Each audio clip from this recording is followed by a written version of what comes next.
Clorox Sentiva smells like grapefruit. Cleans like Clorox. And feels like...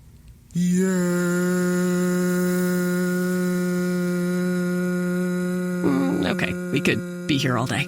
Try Clorox Sentiva for a trusted clean with long-lasting freshness. Also available in lavender and coconut. Use as directed.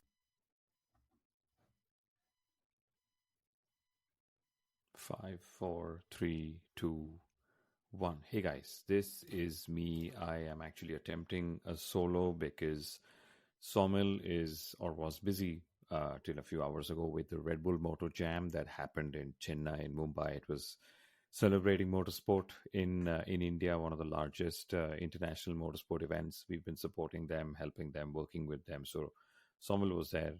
As for F1 Stats Guru, I'm sure all of y'all have been seeing his super content from the Bahrain Grand Prix. It's one of the races he attends. It's also his home Grand Prix, just as it is McLaren's home Grand Prix. So I had the option of not doing anything or just coming up and speaking all by myself.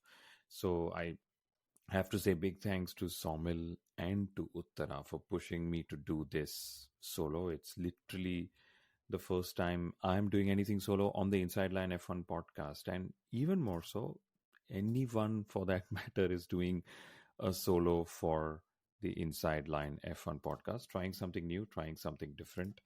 But we said we have to be there because we are always there whenever there's a Grand Prix weekend and something sensible is happening, in terms of a session.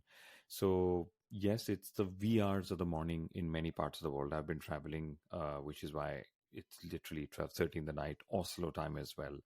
But for everyone tuning in from Oslo or consuming it later in the day from Oslo, I will be at Karl's at Karlbarners Plus with Henning Isdal for tomorrow's F1 event. We're going to have some fun, some quizzes. Henning is, of course, one of the oldest voices of motorsport in Norway and somebody who knows his history very, very well. So I expect that quiz to be tough even for me. I pretty much don't remember anything. But what has happened this race weekend? Why don't I just go straight into what I believe some of the talking points are from qualifying.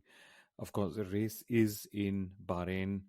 It's a circuit. It's one of those couple of circuits that I have actually driven a racing car on myself. It was in 2005, so 20 years since I actually drove on the Bahrain International Circuit. And some very interesting facts about the circuit itself. So this circuit has, I think, 5 certified layouts. I drove on one of those layouts, which was, previously easier for the Formula BMW cars. So it's got 5 layouts. It's got a lot of low to medium speed corners. So that's very crucial. Mechanical grip is important for performance as well. Of course, Formula One teams tested here in pre-season testing, but that was a different Bahrain that everyone tested on. Lots of people I spoke to said it was as good as testing in Europe because the conditions were cooler. In fact, it was also wetter on some of the times, which is why, if you all remember, Haas was one of the 2 teams that brought inters and then sort of made fun of the other teams that stayed in the garages when the rains came, saying, haha, did you forget to get your inters? And I'm actually happy that Bahrain is not the opening round of the season, even though I think they've hosted it 5 or 6 times. I think that Australia opening the calendar is great, but that's just me being, one of those older fans who grew up to having Australia there. But interesting fact still, courtesy of Mercedes, actually, Bahrain is located in the middle of a desert. And this site was formerly a camel farm, says Mercedes. It's been around for a long time, but still one of the first times I've actually heard that. It's got 1,020 palm trees around the circuit. So when you see them cars racing by, you should know you don't need to count them. Mercedes has already done that for us. And despite being in the desert, I remember growing up to the Bahrain Grand Prix. It's been there for around 20 years. There was always this conversation that sand could be one of those things you look at. It could fly into your radiators and be on the track and sort of just disturb the grip levels, cause Of course, sand is blowing around the circuit. It is a windy circuit, much as most circuits now these days are. But there is a special substance, an adhesive substance that is sprayed around the sand to minimize the sand blowing on track as well. But my favorite point, I'm going to try and do a Carlos Sainz since I'm missing Samuel Aurora hosting this episode and I'm doing this solo. The track surface is made from a special aggregate that was shipped from a quarry in England. So all that talk about sustainability, but this is what the Bahrain International Circuit is all about. I think qualifying was fairly average, if I may put it as that, because it was one of those first times when there was no rookie outside of Antonelli who made it into Q3. And of course, Antonelli, very, very impressive. But, we'll get to that. Some of my notes that I'm reading out from qualifying, every driver has progressed from Q1 at least once this season. That's what's happened. In the first three races, we've actually seen at least one different team lose two cars in Q1. In Australia, it was Haas, the big surprise that we saw with all the porpoising they felt in high-speed sections. Alpine, of course, was the second team in China, and then Sauber was the team in Suzuka, which of course means that in Q1, the gap between P1 and P20 was just 1.2 seconds. Albon was a surprise exit from Q1. He lost it by 400, and he literally said, I don't know what went wrong. After the session, he said they could have managed him getting better placement in the traffic, which is sometimes we've seen that how traffic can impair tire preparations, and tires are extremely important around the Bahrain International Circuit. Then went Liam Lawson. He had DRS issues, so that's not a fair assessment of where he could have been. Bortoletto, one of the four first-time drivers around this circuit, was out, as was Lance Stroll, who, of course, said they had a ride-out issue and he might just start from the pit lane in the race tomorrow because he's anywhere 19th. They will make changes. And Oliver Behrman, who was honest, said he didn't have a good lap. So that we actually had 5 different teams go out of Q1 for the first time in 2025. And the FI, of course, 45 minutes after Q1, deleted Nico Hülkenberg's lap time, which meant that instead of being 14th, he will now be 16th, but could have Hülkenberg's lap time being deleted on time helped Alexander Albon's cause because he would have been in Q2, and then we, of course, saw what happened with Carlos Sainz making it to Q3 as well. But those are some of the Q1 facts that I came up with. Yuki Tsunoda, of course, for the first time made it into Q3 in a Red Bull. Also the first time both the Red Bull racing cars were into Q3. And in Q2, Fernando Alonso, as consistent as he is the only driver to have made it to Q2 all the races of the season, but not have progressed into Q3. So if that's the pace of the car, that's what Fernando's delivering. Jack Doohan, one of the impressive performances in that Alpine. He was P11, again, 100th out of Q3. That would have been fun to see him get there. Isaac Hadjar, which for the second time this season hasn't made it to Q3, but he's been pretty impressive, as we know before as well. Hadjar was 11th in Australia, 7th and 7th in China and Japan, and then 12th in Bahrain as well. So that was Hadjar. Then there was Nico Hülkenberg, which clearly, of course, was then down to 16th after his time was taken. Fernando Alonso and Esteban Ocon, who had a rare driver error, put it in the barriers. The crash looked far worse than it actually turned out to be, touch wood. But pole position went to Oscar Piastri. He ends up becoming the first repeat pole sitter of 2025. Congratulations. Also his 50th race with McLaren, which is pretty monumental given that he's still a rookie, but he is the first pole sitter, like I said. And he's had the highest gap or the maximum gap to pole position that we've seen in qualifying in 2025. We've seen, the maximum gap being 800ths. This time it was double of that, which is, 1/10 of a gap or 0.16, since I said double to be precise. Oscar Piastri is the king of clean air, or as he called it, in China. And he, of course, is going to start tomorrow's race from pole position, which means he's going to have clean air all through. George Russell was second. We'll come to the disqualifications. Actually, not disqualifications, the grid penalties that the Mercedes drivers got and why they got them. But yeah, Russell second. Leclerc was third, which is fantastic, but he's always gone around very well around Bahrain as well. Antonelli fourth, again, very, very impressive. Just 300ths off Charles Leclerc. Pierre Gasly, who would have thought after being the slowest in Bahrain last year, Gasly's put it fourth after all the movements that have happened with the Mercedes drivers. But he is just 3,000ths of a second from Kimi Antonelli. Then came the surprise. Lando Norris just could manage sixth on the road. Verstappen, Carlos Sainz, he made it into Q3. He repeated one of his favorite radio messages, if you all remember, when he won his first race with Ferrari in Silverstone. He said, guys, stop inventing. He actually told Williams the same thing. We should not be inventing new things. Changed some of his tools and his flap settings for Q3, put it there. And he outqualified Lewis Hamilton by 900ths of a second as well. And then Yuki Tsunoda into Q3. So lots of, I would say, regular results that have come in. Again, it's come to a circuit where teams have a lot of data from. But tomorrow, it is all, I think the key talking points will be, can Oscar Piastri convert his pole position to race win? And if so, can Lando Norris make a 1-2 for McLaren?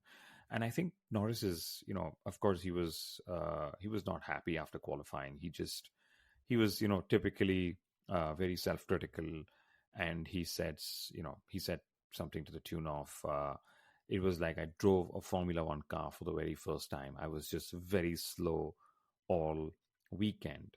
And to me, is this Oscar Piastri actually now taking that battle to Lando Norris? We saw in 2024, Piastri was struggling against Norris in qualifying, but Oscar Piastri is the only driver whose average qualifying position in 2025 is 1.75. In fact, he's the only driver who is in the ones in that average position. Lando Norris is second, but guess what? Lando's average qualifying position is actually 3, just marginally ahead of George Russell, who's been brilliant in qualifying this year, and of course, Max Verstappen as well, who you almost can never rule out. But Norris also said, can Oscar Piastri lap the entire field? And then he said, that's the kind of performance that, advantage we have. And he hoped that he finishes second in the race tomorrow, which of course means McLaren will have to focus on strategy. They seem to have much better tire degradation. Can they maximize strategy and get Norris up to second? Because it could well be that Oscar Piastri takes the lead in the Drivers' Championship after the race tomorrow if Lando Norris doesn't outscore him or doesn't finish second, because I think the gap between them is about 13 points. But it just goes to show that in the Drivers' Championship, it is going to be a McLaren versus McLaren battle. Zach Brown said post-qualifying that this is how it is when you have two number one drivers. When one doesn't score, the other will. But I'm just happy that there won't be, at least at the start of it, papaya rules trying to dictate the McLaren drivers battling with each other. And for all the Lando Norris fans, yes, we've been questioning, when I say we, as in largely a lot of people, why are so many errors coming in? Is he sort of under pressure or putting a lot of pressure on himself, etc.?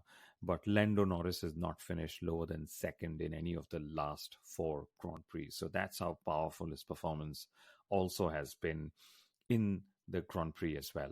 But for some Lando Norris banter, if I can continue with some of that, I tweeted this and not some of the fans were happy with it. But, it's understandable why Lando Norris chose to qualify closer to Max Verstappen and not to Oscar Piastri. Maybe he just knows that his game, his title battle is actually going to be with Verstappen, and he chooses to be closer to Max Verstappen and not Oscar Piastri. But like I said, it's banter, and it sounds worse when it's just me on the stream talking to myself. But we've seen the first three races of the season, which is Australia, China, and then Suzuka, being won by the pole sitter. Frederick Vasseur said it's a qualifying race. Whoever qualifies up ahead actually ends up winning, because we also saw that with Lewis Hamilton, qualified on pole for the sprint race and then won that particular sprint race as well.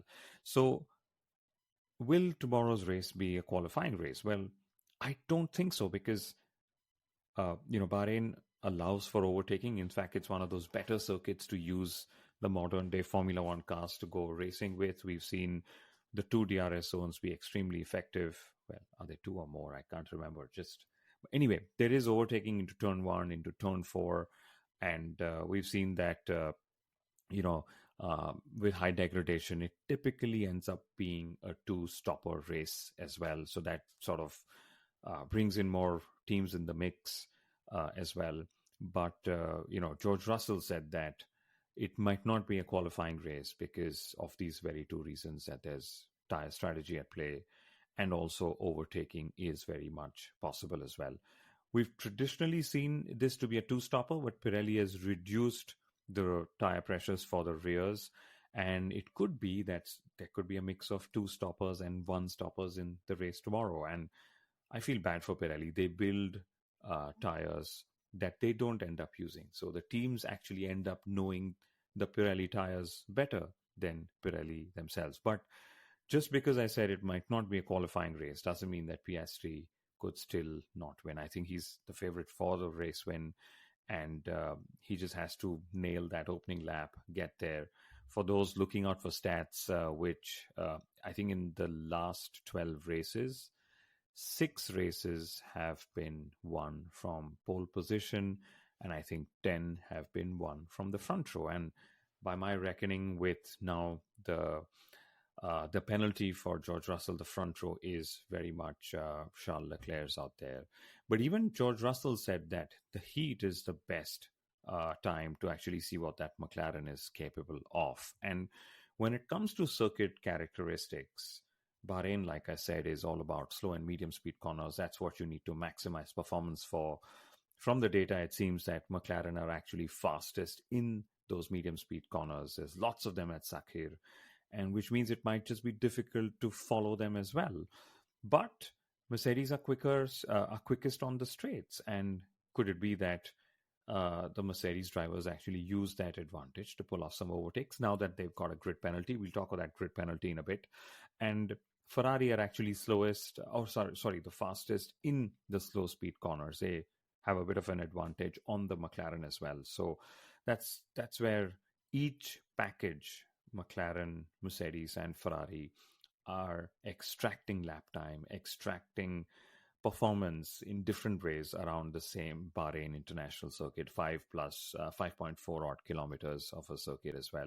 And it just seems that McLaren are using a higher downforce setup, and to be competitive against McLaren, the others have, through the free practice sessions, just lowered their downforce levels to be as competitive as they could, for example, be. And still talking about McLaren, Lando Norris just made a mistake into turn one. But even without that mistake, he may still have just been third. That's the best that he could have done. And, for all those Norris fans out there, Carlos Sainz, again, put it very, very nicely. He said the first 3 circuits that we went through were all front limited, and Lando Norris doesn't necessarily like them. We saw that in China. The front limitations that went into turn one just cost him. But Bahrain is one of those real limited circuits. That's where Lando Norris tends to do better. So it is a bit of a surprise that he's not done better. And what do I mean by a real limited circuit? Typically, your performance is limited by how much you can stretch your rear tires, if that's the easiest way I can sort of put that. But Kimi Antonelli, extremely quick, in Bahrain, his first time around the Bahrain International Circuit in a Formula One car. He said a podium might be possible tomorrow. And George Russell was very pleasantly surprised to be on that front row as well. Since I'm talking of Mercedes, quick word. Quick word on the Mercedes grid penalty. Their sporting director, Ron Meadows, is not at the race in Bahrain. In the qualifying session, the FIA race control actually put out that the estimated start time for the next session is a particular time. But that's an estimated start time. As per the sporting regulations, the teams cannot send their cars out in the fast lane of the pit lane till the actual start time of the next session is announced by the FIA. So Andrew Shovlin actually took the decision in the absence of Ron Meadows to send Kimi Antonelli and George Russell out in the fast lane when the message came about estimated start time, which basically was a breach, and the FIA gave them one grid penalty.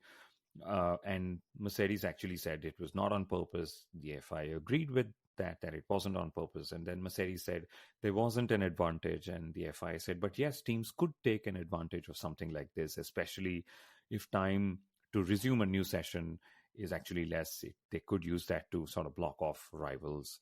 So the FIA then said, we will give you a sporting penalty. And Mercedes said, could it be a non-sporting penalty?